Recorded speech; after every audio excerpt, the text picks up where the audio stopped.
Қайырлы күн, достар. Біз бүгін сіздермен жаппасай тағамын әзірлейміз. Алдымен қамырымызды дайындап аламыз. Суға тұз қосып, оған ұнды араластырып, қамырымызды илейміз. Қамырымыз қаттырақ болуы керек. Дайын болған қамырымыздың бетін жауып қойып, июін қандырамыз.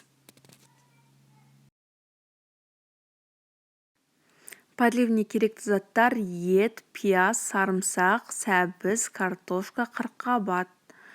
Бұл міндетті емес, үйде не бар, сол заттармен дайындасаңыздар болады. Етімізді 4 бұрышлап майдалап тураймыз. Қызып тұрған қазанымызға май құйып, қазанды қыздырып, оған етімізді қуырамыз.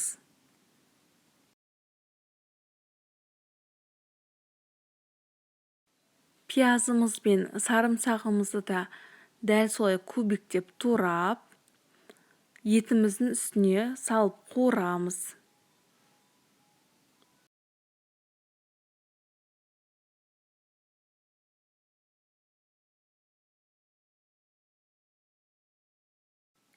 Менде үйде замороженный перец болған, сол перецті қостым. Және сәбізімізді кубиктеп турап, пиязымыз қуырылып болғаннан кейін барып, сәбіз бен перцті қосамыз. Және қырыққабатты да дәл солай кубиктеп турап, зажаркамызға қосамыз. Ең соңында картошканы да кубиктеп тураймыз. Қуырылып жатқан қазанымызға қосып, қуырылып болғаннан кейін барып, суын құямыз. Суын молырақ қып кішкене құясыздар, себебі біз қамырымызды дәл осы сорпасына пісіретін боламыз.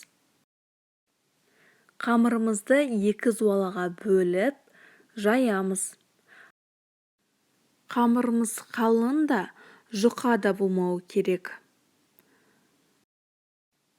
Қамырымызды жайып болғаннан соң бетіне сұйық май құйып, тегістеп, бір ыңғай бетін майлы қылып,